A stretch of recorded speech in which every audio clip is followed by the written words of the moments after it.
وہ جانتے ہیں کہ برائی دیکھ کے مفتی رشید احمد صاحب کبھی خاموش نہیں رہتے تھے.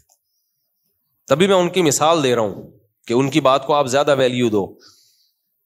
ان کا تقویٰ پرہیزگاری مشہور تھی. وہ فرمایا کرتے تھے کہ کسی بھی ادارے میں جب آپ ہو, چاہے وہ مدرسہ ہو, چاہے وہ کمپنی ہو, چاہے وہ اسکول ہو, چاہے وہ کالج ہو, چاہے وہ مسجد ہو, کوئی بھی جب اجتماعی ادارہ ہوگا اس میں سب سے پہلے اپنی پوزیشن دیکھو کہ میری پوزیشن کیا ہے, میرا کام کیا ہے,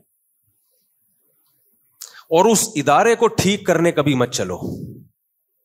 نہیں آ رہی بات سمجھ میں؟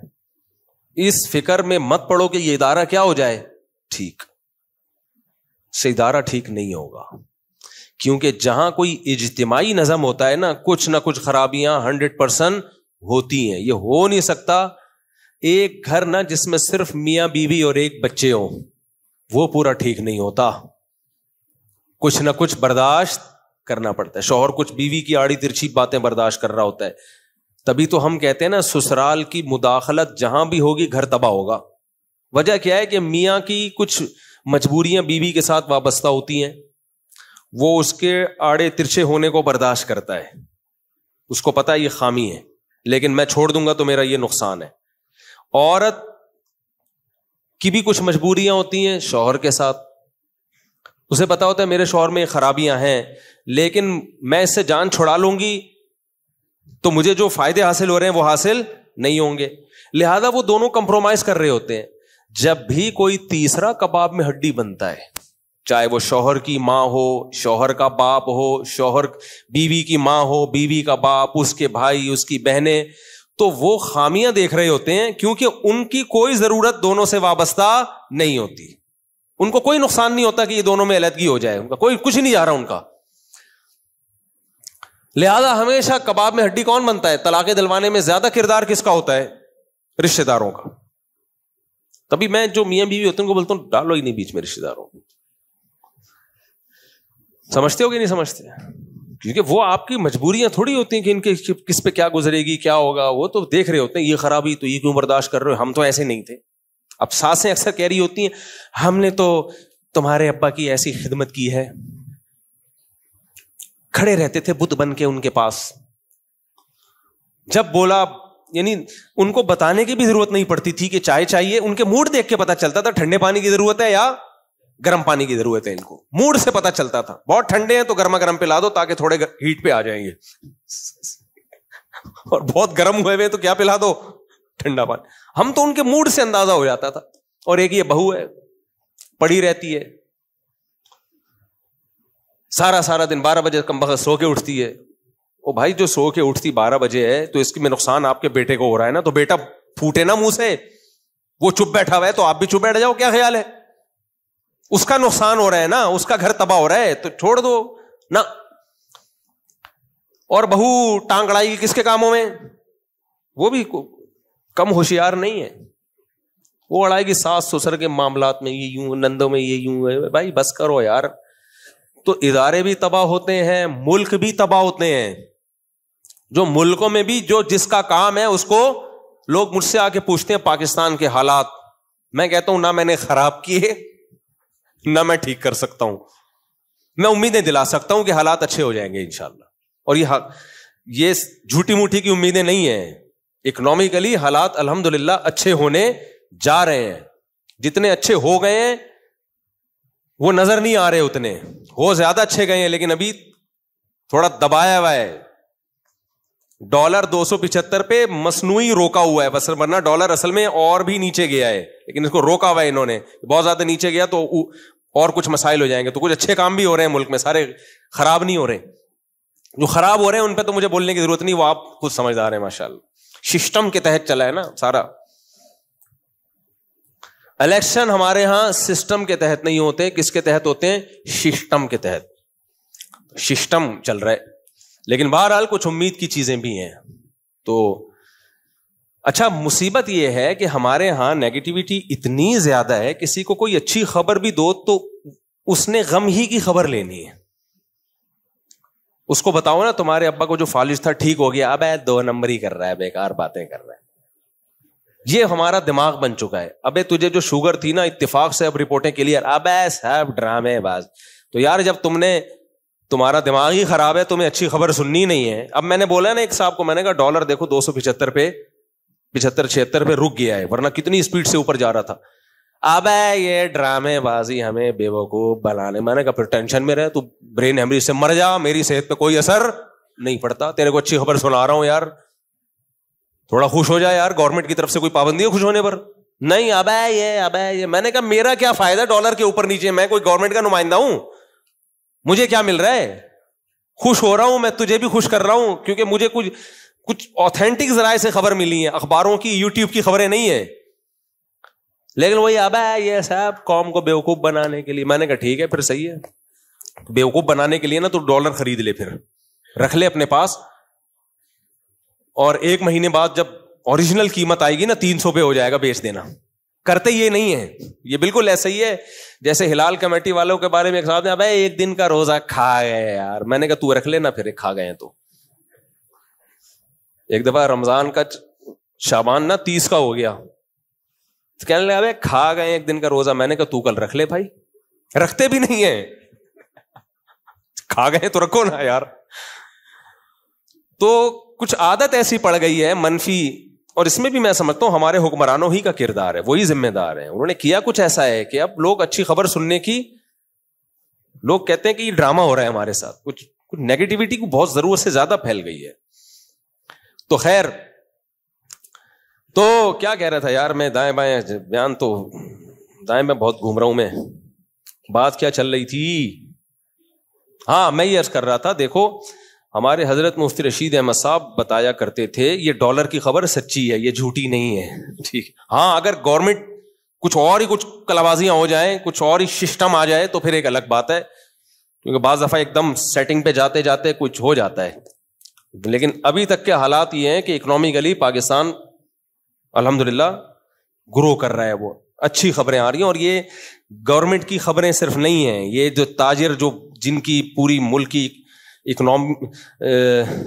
اکنامی پہ جن کی جو لگام ہے نا, جن کے ہاتھ میں, یہ ان کی, ہمارا اٹھنا بیٹھنا ہر ایک کے ساتھ ہوتا ہے, رکشے والوں کے ساتھ بھی ہوتا ہے, ٹماٹر والوں کے ساتھ بھی ہوتا ہے, بیچارے جو لوگ جوتے سیتے ہیں ان کے ساتھ بھی ہوتا ہے, اور بڑے بڑے ارب پتی تاجروں کے ساتھ بھی ہوتا ہے. تو صرف ایسا نہیں ہے کہ ہم درس قرآن ہی دیتے ہیں اور انڈا موڑ پہ ہی رہتے ہیں اور 4 شادیاں ہی کرتے ہیں, اس کے علاوہ ہمارا کوئی کام نہیں ہے. کبھی خوشبو لگا کے آپ اکیلے میں ملیں, تو اس کے علاوہ بھی الحمدللہ بہت سارے کام ہیں, لیکن اس کے لیے ضروری ہے کہ خوشبو لگا کے آئیں, اور یہ بھی ضروری ہے کہ وہ خوشبو مجھے پسند بھی ہو, تاکہ میں اپنی مرضی سے آنے دوں نا اندر. آپ بولو گے آپ نے کہا تھا خوشبو لگا کے آؤ, ہم آ گئے, تو میں بھگاؤں گا کیسے پھر؟ تو میں بولوں گا یہ والی خوشبو نہیں کہا تھا میں نے. اچھا خیر, تو ادارے کو اگر آپ ٹھیک کرنے جائیں گے نا, کبھی بھی ٹھیک نہیں ہوگا. مفتی رشید احمد صاحب رحمہ اللہ تعالیٰ کہا کرتے تھے کہ کبھی بھی کسی ادارے کو ٹھیک کرنے کی فکر نہ کرو, چاہے وہ کنٹری ہو, پورا ٹھیک نہیں ہوگا. یورپ امریکہ پورے ٹھیک تھوڑی ہیں, بہت ساری گڑبڑیں وہاں بھی چل رہی ہیں. کوئی بھی اجتماعی نظام جہاں بھی ہوگا اس میں لازماً کچھ خامیاں ہوں گی, انہی خامیوں کے ساتھ اس سسٹم کو چلایا جائے گا, انہی خامیوں کے ساتھ. ہاں خامیاں زیادہ ہو جائیں اور خیر کم ہو جائے, یا وہ اپنے مقصد سے ہی ہٹ جائیں, پھر اس کو چھوڑ دو, پھر وہاں رہنا ہی جائز نہیں ہے. اب تبلیغی جماعت کا مقصد ہے دین کو دنیا میں پھیلانا. اب کچھ لوگ کہتے ہیں تبلیغ میں یہ فلانا ایسا ہو رہا ہے, یہ ڈمکانا ایسا ہو رہا ہے. بھائی ہو بھی رہا ہے, اجتماعی نظام ہے, کچھ خامیاں بھی ہو سکتی ہیں, لیکن جو ویژن ہے, جو مقصد ہے, اس کو تو فوکس کیا ہوا ہے نا, دین ہی پھیلا رہے ہیں نا, کوئی عیسائیت کی تبلیغ تو نہیں کر رہے. لیکن اگر کوئی ادارہ مقصد سے ہی ہٹ جائے, وہ دین کے علاوہ کچھ اور کسی کا ایجنٹ بن جائیں, کچھ اور ہی شروع کر دیں, بھائی پھر فوراً چھوڑ دو اس کو. تو میں یہ کر رہا تھا ہر جگہ ایسا ہوتا ہے, ہر جگہ اداروں میں. محتمم کو نظر آئے گا 4 آدمی بیٹھے ہوئے ہیں, اس کو پتا ہے کس کی غیبت چل رہی ہے, محتمم کی. ناظم کی غیبت چل رہی ہے, یہ ایسے, یہ یوں, یہ فلانا, یہ ڈمکانا. اچھا ہم لوگ حکمرانوں کی اس وقت تک تعریف کرتے ہیں جب تک وہ حاکم بنتے نہیں ہیں, جیسے ہی بن جاتے ہیں اسی دن سے برائیاں شروع. لاتے بھی ہم خود ہیں, کام بھی نہیں کرنے دیتے پھر ہم. تو اس میں کچھ برائیاں صحیح ہوتی ہیں لیکن بہت ساری برائیاں غلط بھی ہوتی ہیں. جو غلط انفارمیشن کی بیس پہ ہم کر رہے ہوتے ہیں وہ ٹھیک نہیں ہوتی. ہماری عادت ہے جب کسی سے دشمنی کرنی ہے تو اس کی ہر اچھی چیز کو بھی برا کرنا ہے, جب کسی سے دوستی کرنی ہے تو ہر بری چیز پہ بھی پردے ڈالنے ہیں. بھائی یہ نہ بناؤ. بار بار میں کہتا ہوں کسی سیاسی تنظیم سے جڑو, یہ آپ کا سیاسی حق ہے, لیکن اپنے سیاسی لیڈر کو امام مہدی مت بناؤ, پیغمبر کا درجہ مت دو. اس سے ڈپریشن نہیں ہوگی کبھی. ورنہ پتہ ہے کیا ہوگا, آپ نے اس کو باپ بنا لیا نا, اگر کوئی اس کے خلاف بولے گا آپ ڈپریشن میں جاؤ گے, پاگل ہو جاؤ گے, کانپو گے. حالانکہ این ممکن ہے وہ صحیح بول رہا ہو, این ممکن ہے وہ صحیح بول رہا ہو. اور جو مخالف کی تعریف کرے گا آپ ڈپریشن میں جاؤ گے, حالانکہ این ممکن ہے آپ کا مخالف غلط ہو لیکن یہ والی بات اس میں واقعی اچھی ہو. تو اتنا ایکسٹریم پہ جاتے کیوں ہیں یار؟ ہم پاگل ہیں, ہم نے دماغ اپنا فضول کھپانا ہے کیا؟ مر کے ختم ہو جانا ہے. تھوڑے دن کی اللہ نے زندگی دی ہے, ہمیں ڈپریشن میں ہم اس کو کھپا کے ختم کر دیں. میں نے ایک بیان کیا کہ اللہ کو ٹینشن پسند نہیں ہے. اس پہ کسی نے نیچے کمنٹس کیے کہ یعقوب علیہ السلام کیوں اتنی ٹینشنوں میں تھے. پھر دیکھو اللہ کو ٹینشن پسند نہیں ہے, وہ جو آپ کی بنائی ہوئی ہے. اللہ کہتا ہے میں نے جو ٹینشن دینی ہے نا وہ اس کو برداشت کرو, اس پہ ثواب ملے گا. اپنی مرضی کی ٹینشنیں پالو گے اس پہ ثواب نہیں ملے گا, الٹا گناہ ملے گا اس پہ. دیکھو ایک بیماری آتی ہے اللہ کی طرف سے, یہ کس کی طرف سے ہے؟ اللہ کی طرف سے. اس میں آپ کے گناہ معاف ہوتے ہیں, آپ کے درجات بلند ہوتے ہیں. ایک بیماری ہوتی ہے آپ نے خود اپنے آپ کو چھورا مارا, زخمی کر دیا, زہر پی لیا آپ نے خودکشی کی نیت سے. یہ ٹینشن کس کی طرف سے ہے؟ یا آپ اس پہ تھوڑی ثواب ملتا ہے. تو یہ جو سیاسی لیڈروں کی ٹینشن ہم پالتے ہیں یہ اللہ کی طرف سے نہیں ہے. اللہ نے کب کہا کہ میں نے تو ان کو امام مہدی بنا کے بھیجا ہے اور یہ کوئی غلطی نہیں کر سکتے؟ تو آپ کی عقیدت ہے بھائی, آپ کی محبت ہے, اللہ نے نہیں کہا. اللہ نے ہمیں پیغمبر سے محبت کا کہا ہے. پیغمبر کے خلاف کوئی بولے ڈپریشن میں جائیں, سمجھ میں آتا ہے. آپ کے ماں باپ کے خلاف کوئی بولے ڈپریشن میں جائیں, بالکل جانا چاہیے, کیونکہ ان سے محبت کا اللہ نے ہمیں حکم دیا ہے. آپ کہہ سکتے ہو ہمارے سیاسی لیڈر فلاں اتنا نیک ہے, فلاں اتنا برا ہے, تو ان سے بھی تو بھائی یہ نیک آپ کو کیسے پتا چلا؟ آپ نے کیا زندگی ساتھ گزاری ہے؟ آپ نے نیوز دیکھ کے اندازہ لگایا تو اندازہ ہے, ٹھیک ہے. تو اندازوں پر اتنی بڑی عقیدت کی بنیادیں اور اتنی بڑی نفرتوں کی بنیادیں قائم نہیں کی جاتی. اندازوں کو اندازہ ہی رہنے دیا جاتا ہے. دیکھو امام ابو حنیفہ نے اجتہاد کیا نا, اجتہاد کر کے مسائل نکالے. بعض مسئلوں میں امام شافعی نے ان سے اختلاف کیا, حالانکہ ہمیں پتا ہوتا ہے اس میں امام ابو حنیفہ کی دلیل بہت مضبوط ہے. ہمیں اشکال ہوتا ہے کہ امام شافعی نے اس پہ اختلاف کیسے کر لیا. لیکن فقہ میں ایک اصول بتایا جاتا ہے کہ قطع نظر اس سے کہ اس کی دلیل مضبوط تھی یا نہیں تھی, جب امام شافعی نے اختلاف کر لیا تو اب وہ مسئلہ مجتہد فی ہے, مختلف فی ہے. اب اس میں ایک رائے میں یقینی فیصلہ درست نہیں ہے. کیوں؟ اتنے بڑے مجتہد ہیں بھائی, جب انہوں نے کر لیا اختلاف تو اس کا مطلب کچھ تو تھا نا. اب اس میں اتنا یقین سے کہنا کہ یہی صحیح ہے باقی سب غلط ہے, تو یہ طریقہ غلط ہوگا. اس لیے کہتے ہیں چاروں اماموں میں کسی مسئلے میں اختلاف ہو جائے تو بس وہ اختلاف ہی اس بات کی علامت ہے, اب اس میں یقینی رائے قائم کرنا درست نہیں ہے. تو وہ مجتہدین اتنے غور و فکر کے بعد رائے قائم کرتے تھے. اس کے بعد ہمیں حکم ہے کہ یہ عقیدہ رکھو کہ غلطی کا امکان ہے. تو اپنے سیاسی لیڈروں کے بارے میں ہم کہیں کہ اس میں ہماری رائے میں غلطی نہیں ہو سکتی, اس کا مطلب ہم اپنے آپ کو تو صحابہ تابعین سے بھی زیادہ آگے سمجھتے ہیں. پھر کیا خیال ہے بھائی؟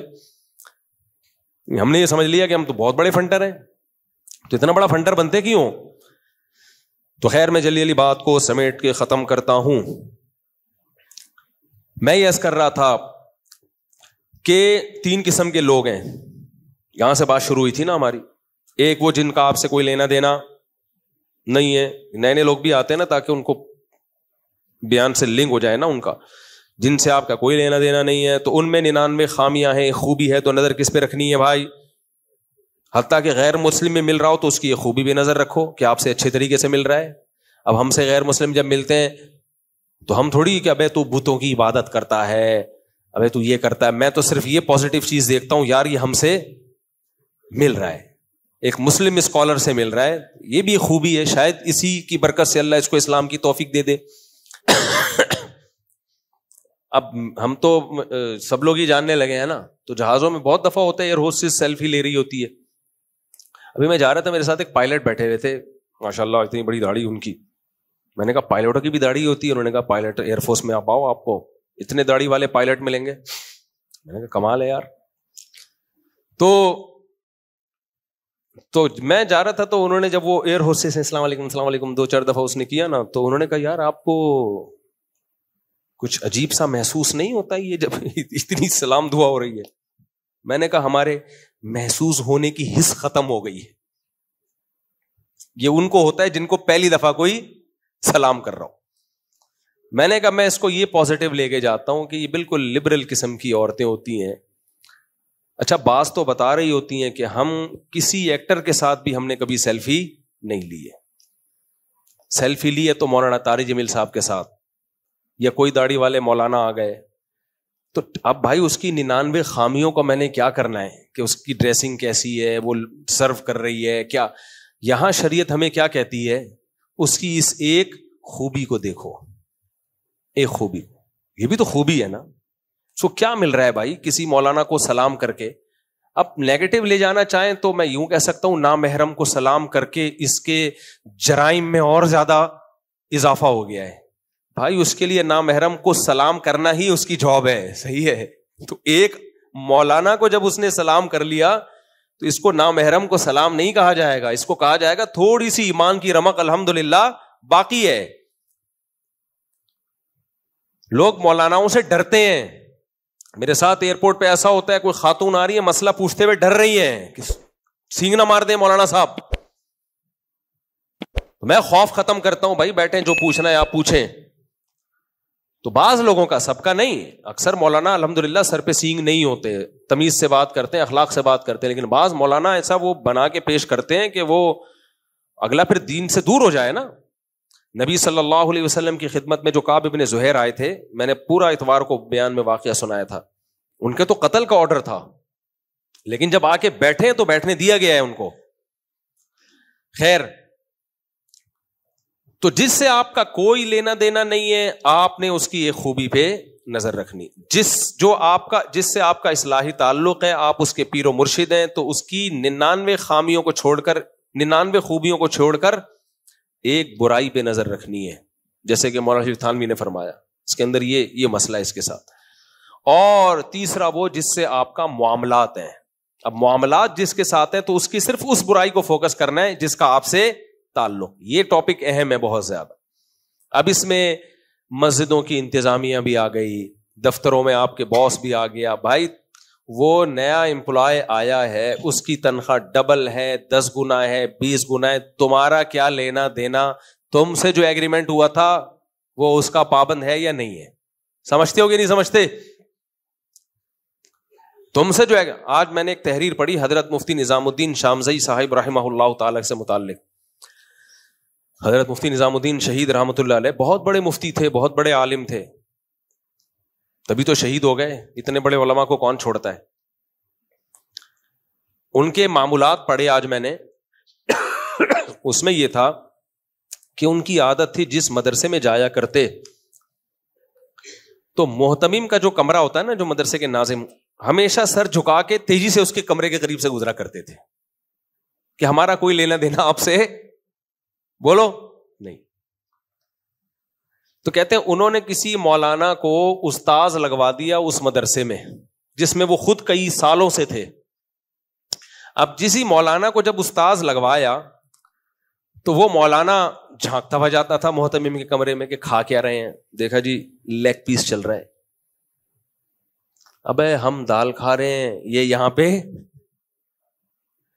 کس گاڑی میں جا رہا ہے؟ یار کوئی اشکال ہے تو پوچھ لو, کلیئر کر لو. ایسے لوگ کلیئر نہیں کرتے. ہمارے ایک دفعہ جامع رشید میں کیا ہوا, ایک دفعہ نہیں, ہمارے یہاں تو ایسا ہوتا رہتا ہے, اساتذہ کی تنخواہیں نہیں مل رہی ہوتی ہیں کیونکہ لوگ سمجھتے ہیں کہ شاید اسٹیبلشمنٹ کے لوگ ہیں, ان کو وہاں سے کروڑوں اربوں روپے ملتے ہوں گے, 5 روپے بھی نہیں ملتے کیونکہ لوگ ہیں ہی نہیں اسٹیبلشمنٹ کے. ہم سے زیادہ کون جانتا ہوگا, ہم 30 سال سے ہیں, میں بچپن سے آیا ہوں جامع رشید, مجھ سے زیادہ کون حضرت مفتی عبدالرحیم صاحب کو جانتا ہے. مفتی رشید احمد صاحب نے جو ان کو نائب بنایا ہے نا, ایسے نہیں اس رات کو خواب آیا اٹھ کے نائب بنا دیا. مفتی رشید احمد صاحب رحمہ اللہ تعالیٰ کی کتاب ہے آپ بیتی، وہ پڑھیں. فرماتے تھے ان کو جو میں نے نائب بنایا ہے اتنا میں نے آزمایا ہے کہ شاید اس زمانے میں کسی نے کسی کو اتنا نہیں آزمایا ہوگا. ان کی مینٹل لیول کو آزمایا، ان کے اخلاص کو، ان کے اندر دنیا کی محبت کتنی ہے. کئی سال پرکھنے کے بعد ان کو اپنا نائب بنایا ہے. یہ ایسے خلافت نہیں ہے. آج کل شیخوں میں خلافتیں کیسے بٹ رہی ہیں، سوئے صبح اٹھے مجھے امام مہدی خواب میں اس کو خلیفہ بنا دو. یہ کوئی زیادہ چمچا گیری کر رہا ہے تو اس کو کیا بنا دو، خلیفہ. ایسا نہیں ہے. کئی سال کہتے ہیں ایسا آزمایا ان کی کتاب میں ہے، اور ہم نے ان کے ساتھ ایسے ٹائم گزارا ہے. لیکن پاکستان میں مسئلہ یہ ہے کہ جو بھی پازیٹیو وے میں کوئی بڑا کام کرنے جائے گا نا اس کو کام نہیں کرنے دیا جائے گا. ہمارے ہاں روایتی طریقے سے چلتے رہو تو ٹھیک ہے، روایتی طریقے سے ذرا ہٹے تو آپ یا تو فوج کے آدمی ہو یا ایجنسی کے لوگ ہو یا آپ یہودی ایجنٹ ہو یا آپ کوئی بھی روایتی انداز سے ہٹے گا نا. اور کام کرنے کے لیے بسا اوقات روایتی ٹریک سے ہٹنا پڑتا ہے کیونکہ کام مقصد ہے، طریقہ مقصد نہیں ہے. ہمارے یہاں بہت سے لوگ کہتے ہیں طریقے کو فوکس کرو جو چلتا آ رہا ہے. بھائی پھر تو نبی صلی اللہ علیہ وسلم گھوڑے پہ سوار ہو کے جایا کرتے تھے، گدھے پہ سوار ہو کے جایا کرتے تھے. آپ بھی گدھے گھوڑے پہ سواری اختیار کرو. آپ نے طریقہ چینج کیا نا. اب ہم کس میں سفر کرتے ہیں؟ جہازوں میں سفر کرتے ہیں، ٹرینوں میں سفر کرتے ہیں. مقصد کبھی بھی چینج نہیں ہوگا. ٹریک کیا ہوگا؟ طریقے ہمیشہ تبدیل ہوتے رہیں گے. تو جامعۃ الرشید پہ بہت الزامات لگتے ہیں. میں سنتا رہتا ہوں، ہنستا رہتا ہوں. تو بیچارے کو فارغ ہے. مجھے لوگ الٹ پٹانگ چیزیں شروع کر دیتے ہیں. ابے یہ بھی کرنل ہے. ایک صاحب نے میرے بارے میں کہا اس کا خدا کرنل ہے فوج میں. میں نے کہا یار ابھی میں کیا بتاؤں. تو میں عرض کر رہا تھا جامعۃ الرشید میں 3-3 4-4 مہینوں سے تنخواہ نہیں مل رہی ہوتی. تو وہ کیا تھا، ہاں ان دنوں میں دیکھا کہ مہمانوں کو بڑا VIP کھانا کھلایا جا رہا ہے. جامعہ جب مہمان آئے نا، یہ 8-10 سال پرانی بات ہے، اب بھی نہیں تنخواہیں تو ابھی بھی نہیں 3-4 مہینوں سے مل رہی ہیں. لیکن ان دنوں میں تو اور زیادہ حالات خراب ہوئے ہوئے تھے. تو کسی نے آ کے دیکھا کہ یار مہمانوں کے تو مرغے چل رہے ہیں یہاں پہ اور ٹیچروں کو تنخواہیں نہیں دی جا رہی. اس نے ادھر ادھر باتیں بنانا شروع کر دی. مجھے بھی بتایا گیا. میں نے کہا میں پوچھ کے بتاتا ہوں. پتہ چلا بھائی مہمانوں کے لیے کسی نے خاص کچھ فکس کی ہوئی ہے اماؤنٹ. ہوتے ہیں نا کچھ لوگ کہ بھائی جو بھی آپ کے مہمان آئیں گے ان کا خرچہ، جیسے ہم جب یہاں آئے رفیع بھائی نے کہا مفتی صاحب آپ کا جو بھی مہمان آئے گا نا اس کا خرچہ کس کے ذمے ہے؟ رفیع بھائی کی بات ہے پرانی 2006 کی. انہوں نے کہا مفتی صاحب جو بھی آپ سے ملنے کے لیے آئے گا اس کا VIP کھلائی پلائی کس کے ذمے ہے؟ انہوں نے بولا میرے ذمے. میں نے ڈالی نہیں ان کے ذمے، لیکن بہرحال انہوں نے کہا کہ آپ میرے ذمے ہیں. اچھی بات ہے، اللہ ان کو جزائے خیر دے. کبھی کبھار ہو سکتا ہے بول بھی دیا ہو کہ میں جا رہا ہوں، یہ میرا مہمان بسم اللہ اللہ اکبر پڑھ کے میں نے پارسل کر دیا آپ کی طرف. تو میں نے ان سے جب تحقیق کی پتا چلا بھائی مہمانوں کو کھلانے کے لیے بندہ کیا ہے. اس کو تو اگر ہم مہمان کو نہیں کھلائیں گے وہ کہے گا میں پیسے دے رہا ہوں اور آپ کھلا کیوں نہیں رہے. تو بعض بڑے بڑے اشکالات ہوتے ہیں، لیکن 2 منٹ میں وہ آپ کے اشکال اب تحقیق کرو تو پورے ہو جاتے ہیں. تو تحقیق کرنے میں کوئی حرج نہیں ہے، لیکن جب آپ کسی بھی انتظام میں ہو تو اصول زندگی کا بنا لو کہ اپنی باؤنڈری کو کراس کرنے کی کوشش مت کرو، ورنہ دھکے کھاتے رہو گے، کہیں بھی پنپ نہیں پاؤ گے. ایسے لوگ میں جانتا ہوں. یہ جو آج میرا پورا بیان ہوا ہے نا یہ ایک واقعے کی بیس پہ ہے. میں واقعہ ہائی لائٹ نہیں کروں گا کیونکہ جس کے ساتھ ہوا ہے وہ سمجھ جائے گا. واقعے کی جو نیچر تھی وہ اسی قسم کی تھی. کسی ادارے میں اچھی بھلی جاب کر رہے ہو، میرے پاس آئے یار اس ادارے میں یہ غلط ہو رہا ہے، اس میں یہ غلط ہو رہا ہے، یہ کرپٹ لوگ ہیں، یہ فلانے لوگ ہیں. میں نے کہا تو جاب کر رہا ہے، اپنی جاب کرتے رہے آرام سے، تیرے بیوی بچے ہیں، تمہیں گناہ نہیں ہوگا. تم اپنے کام سے کام رکھو اور چھوڑ دو تمہارا آفیسر کیا کر رہا ہے، تمہارا باس کیا کر رہا ہے، چھوڑ دو، اس بحث میں مت پڑو. لیکن نہیں جناب، نہیں یوں ہے تو پھر یوں ہے تو پھر یوں ہے. بالآخر کیا ہوا؟ جاب سے نکال دیا اس کو. یار یہ فساد پھیلا رہا ہے یہاں پہ. جیسے وہ مولانا مفتی نظام الدین شامزئی رحمۃ اللہ نے ٹیچر کو رکھا نا، وہ کبھی محتمم کے کمرے میں گھسا ہوا ہے، کبھی اس کے کمرے میں گھسا ہوا ہے، کبھی ادھر جا کے دیکھ رہا ہے کہ یہ ٹیچر صحیح نہیں پڑھا رہا، یہ چھٹیاں کر رہا ہے. بھائی یہ دیکھو اصول یہ ہے کہ کہیں کوئی غلطی ہے ایک دفعہ بتا دیا جائے مینجمنٹ کو, ایک دفعہ بتا دیا جائے. بہت زیادہ مسئلہ ہے 2 دفعہ بتا دیا جائے. انتہائی آپ میں اصلاح کا اگر شوق ہے نا, تو آپ کو لگ رہا ہے کہ امام مہدی میری ہی نسل میں پیدا ہوں گے اور دنیا میں سارا کام میں نے ہی کر کے جانا ہے, تو پھر آپ 30 دفعہ بتا دو, اس کے بعد زبان پہ ٹیپ چڑھا لو. اب آپ سے قیامت کے دن سوال نہیں ہوگا. بہت سے نہیں علی المنکر ایسے ہیں کہ لیبل برائی سے روکنے کا لگتا ہے, لیکن برائی رکتی نہیں ہے بلکہ اور فساد پیدا ہو جاتا ہے. اس کی میں مثال دیتا ہوں. صحیح بخاری میں حضرت عبداللہ ابن عمر رضی اللہ تعالیٰ عنہ کے پاس ایک شخص آیا, صحیح بخاری میں ہے.